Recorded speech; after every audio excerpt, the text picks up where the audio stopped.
வணக்கம். இப்போ இன்றைக்கி நம்ம சேனலில் பார்க்க போகிற பொருட்கள் எல்லாம் பழமையான பொருட்களும் இருக்குது, கொஞ்சம் புதுமையான பொருட்களும் இருக்குங்க.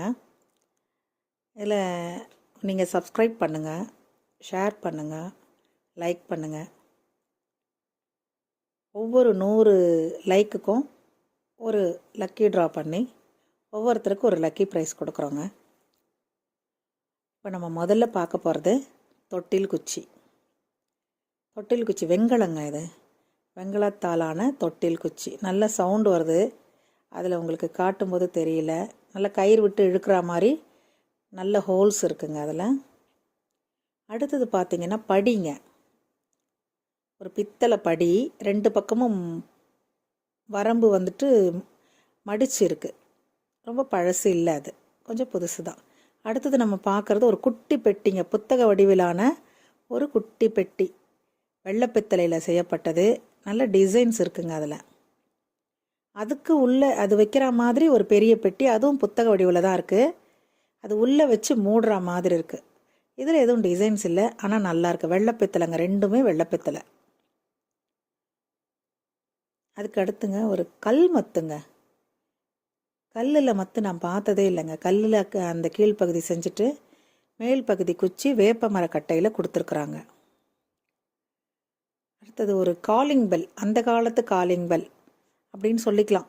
ஏன்னா இந்த ஸ்க்ரூ போட்டு அது கதவில் மாட்டிட்டு தட்டினோன்னா உள்ளே வெளியிலேருந்து யாரோ வந்திருக்காங்கன்னு கண்டுபிடிக்கலாம். இது பார்த்திங்கன்னா தீர்த்த கரண்டிங்க. ரெண்டுமே தீர்த்த கரண்டி. இந்த தம்பூரா வடிவில் இருக்குது, நல்லாயிருக்கு. எல்லா இடத்துலையும் அந்த வடிவமைப்பு ரொம்ப அழகாக இருக்குங்க. 2 கிளி, ஒவ்வொரு ஸ்பூன்லேயும் 2 கிளி இருக்குது. கிளி இருந்தாலே விசேஷம். மேலேயும் தாயார் ஏதோ மடியில் வச்சா மாதிரி சுவாமி இருக்கார். அடுத்தது ஒரு கூஜா. இந்த கூஜா பார்த்திங்கன்னா இந்த பிடியில் ஏதோ பற்ற வைப்பு இருக்குது. அது பார்த்துட்டு வேணும்னா மட்டும் ஆர்டர் பண்ணுங்க. எனக்கு பழசு வந்ததுனால நான் போட்டிருக்கேன். இது பூவா கும்பா, குழந்தைங்களுக்கு சாப்பாடு ஊட்டக்கூடிய பூவா கும்பா.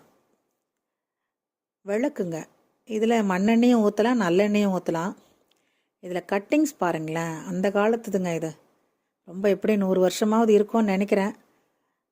ரொம்ப டிசைன் நல்லாயிருக்கு. திரி போட்டு விளக்கேற்றலாம். தோசை திருப்பி, தோசை கரண்டி, ரெண்டும் சொல்கிறாங்க.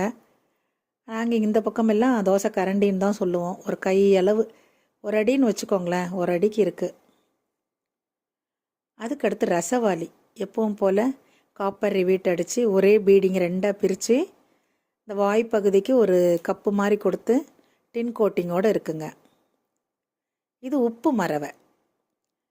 பழசு இல்லை, இது இப்போ சமீபத்தில் வந்தது தான். 2 இருந்துச்சு, 1 கொடுத்துட்டேன். இது 1 இருக்குது, அதனால் போட்டிருக்கேன். உங்களுக்கு வேணும்னு விருப்பப்பட்டீங்கன்னா எனக்கு கேளுங்க. இது ஒரு குடங்க. கலசத்துக்கு வைக்கலாம், இல்லை பூஜைக்கு தண்ணி எடுத்துக்கலாம். நிறைய டிசைன்ஸ் இருக்குது. மாவிலை அது இதுன்னு பொம்மைகள் நிறைய இருக்குது. வேணுன்றவங்க கேளுங்க. நான் அதனோட அமைப்பு என்னென்னன்றதை விளக்கம் வேணா சொல்கிறேன். இது கும்பா, வெண்கல கும்பா, முறி வெண்கல கும்பா. இதுக்கு எதுக்காக முறின்னு வச்சாங்கன்னா விஷத்தை முறிக்கக்கூடிய தன்மை இந்த உலோகத்துக்கு இருக்குது. அதனால் முறி வெண்கலம் அப்படின்னு சொல்கிறாங்க. நம்ம நிறைய விளக்குகள் பார்த்துருப்போம். நான் குத்து விளக்கில் விநாயகரை வச்சு பார்த்ததில்ல, இப்போ தான் பார்க்குறேன். பின்பகுதி பாருங்கள், அழகாக அமைப்பாக உட்காந்துருக்காரு. முன்னாடி வந்துட்டு வலம்புரி, வலது பக்கமாக தும்பிக்கை திருப்பி இருக்கக்கூடிய ஒரு விநாயகர். வலது பக்கமாக இடது பக்கமான்னு தெரியலங்க, நீங்கள் பாருங்கள். அதை எனக்கும் கவனிக்க தெரியல. அது 1.25 அடிக்கு இருக்குது. 1.25 அடிக்கு இது கரெக்டாக இருக்குது. கீழே கட்டிங்ஸ் எல்லாம் ரொம்ப அழகாக இருக்குங்க, வித்தியாசமாக பண்ணியிருக்காங்க. விளக்கு ஏற்றணுன்னா தாமரைப்பூவில் உட்காந்துருக்கிற மாதிரி இருக்கும். கீழே விளக்கு, மேலே விநாயகர். இந்த கஜஸ்தம்பம் இருக்கும் இல்லைங்களா, அந்த மாதிரி இருக்க விளக்கோட கட்டிங்ஸ் எல்லாம் தனித்தனியாக தெரியுது. இது ஒரு வெண்கல சாப்பிட்ற தட்டு தாங்க. இது அந்த காலத்தில் நல்ல வசதியாக போட்டு சாப்பிட்றதுக்காக பெருசாக வச்சுருக்காங்க. ஒன்று வந்துட்டு இதுவாக இருக்குது, பாலிஷோடு இருக்குது. இன்னொன்று பாலிஷ் இல்லாமல் இருக்குது. அதை நான் காட்டுறேன் உங்களுக்கு. இதுதான் அது கும்பா. அளவு மறுபடியும் காட்டுறேன். 3 இன்ச்சு இருக்குங்க அந்த கும்பா. அகலம் பார்த்திங்கன்னா ஒரு 7 இன்ச்சுக்கு மேலே வரும். வச்சு காட்டுறாருங்க. 7 இன்ச்சு வருதுங்க. 7 இன்ச்சுக்கு மேலே வருமே கண்டி குறையாது. எண்ணெய் கலையம். எப்பவும் கேட்டுகிட்டே இருப்பீங்க என்ன நீங்கள். அந்த எண்ணெய் கலையம் இது ஒரு 300 ml பிடிக்குங்க. 300 கிராம் எண்ணெய் பிடிக்கிற அளவுக்கு இருக்கும். அமைப்பு வித்தியாசமான அமைப்பு பாருங்கள். எல்லா கலையம் மாதிரி இருக்காது அது. இது சின்னது, ஒரு 200 பிடிக்கும், 250 to 200 பிடிக்கும். அதுக்கடுத்து பார்த்திங்கன்னா காது உருளி சின்னதுங்க. பெருசு கூட கிடச்சிரும், சின்னது கிடைக்காது. இது காதுருளி, 3 குப்பு வச்சா மாதிரி காதுருளி.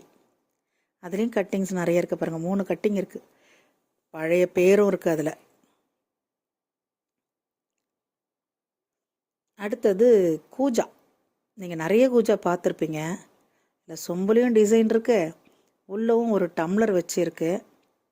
குட்டியாக தான் இருக்குது, ரொம்ப பெருசு கிடையாது. ஒரு 5 இன்ச்சு இருக்கும்னு நினைக்கிறேன். இருங்க பார்க்கலாம். 5 இன்ச்சுங்க. பிடியோடு கணக்கு பார்ப்பாங்க, நான் பிடி இல்லாமல் வாய்ப்பகுதி மட்டும் 5 இன்ச்சு இருக்குதுன்னு சொல்கிறேன், பார்த்துக்கோங்க அதை. அடுத்தது கரண்டிங்க. நல்ல வெண்கல கரண்டி, நல்ல மடிப்புகளோடு நல்லா இருக்குது கரண்டி, நல்லா நீட்டாக இருக்குது. நான் முதல்ல காட்டினேன் இல்லையா பாலிஷோட ஒரு தட்டு, அது மாதிரி இது பாலிஷ் இல்லாது பூஜைக்கெல்லாம் பயன்படுத்தலாங்க. நல்ல பிரசாதம் வைக்கிறதுக்கு பயன்படுத்தலாம், சாப்பாடும் சாப்பிடலாம், அதில் ஒன்றும் தப்பு இல்லை. முறி வெங்கலம் தான் எல்லாமே. இது கூஜா, நம்ம எப்போவும் சாதாரணமாக போடுவோம் இல்லையா, அந்த மாதிரி ஒரு கூஜா இது. இது கருங்காலி மரத்தில் மூடியோடு உள்ள ஒரு பாக்ஸ் மாதிரிங்க, குமிழ் மூடி இருக்குது இதில். இது வந்து பார்த்திங்கன்னா பாக்ஸ் அந்த காலத்தில், இப்போ எல்லோரும் நகை வச்சு பூட்டி வைக்கிறாங்க, நகைப்பெட்டி மாதிரி பயன்படுத்துகிறாங்க. இதில் டின் கோட்டிங்கோடு இருக்குது, நீங்கள் எப்படி வேணால் பயன்படுத்தலாம். அது பிடி வித்தியாசமாக இருக்குது. அடுத்தது ஒரு தூக்குங்க. எப்பொழுதும் உள்ள நம்ம நார்மலாக காரைக்குடி தூக்கு போடுவீங்க இல்லையா, அந்த மாதிரி தூக்கு இது.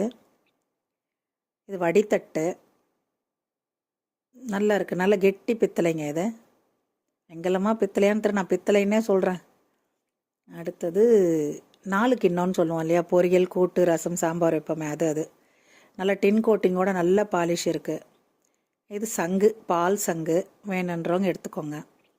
கும்பா சின்னது, வெங்கல கும்பா, முறி வெங்கல கும்பா. இது வடித்தட்டுங்க. அந்த காலத்தில் கீரை அதெல்லாம் வடிச்சிருக்காங்க, பழசு, ரொம்ப பழசு இது. அதனால தான் அது பாலிஷ் பண்ணாமல் அப்படியே போட்டிருக்கேன், கொஞ்சம் தெரியணும் அப்படின்றதுக்காக. இது விநாயகருங்க, நான் காட்டுறேன் பாருங்கள். ஒரு அடிக்கு மேலே இருக்குது.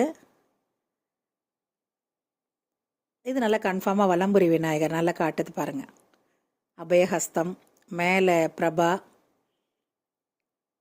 நல்ல அழகான அமைப்பு. ராஜ கணபதி தொப்பையோட நல்லா கால் மேலே கால் போட்டுன்னு, ஒரு கால் கீழே இருக்கிற மாதிரி ஆசனத்தில் அமர்ந்திருக்கிற மாதிரி இருக்குது. இது நீங்கள் அழகாக இது வச்சுக்கலாம். அது எப்படின்னு சொல்லிட்டு எதனா கேட்கணுன்னா கேளுங்க, நான் மறுபடியும் உங்களுக்கு அளவோட படம் போடுறேன், வேணுன்றவங்க கேளுங்க.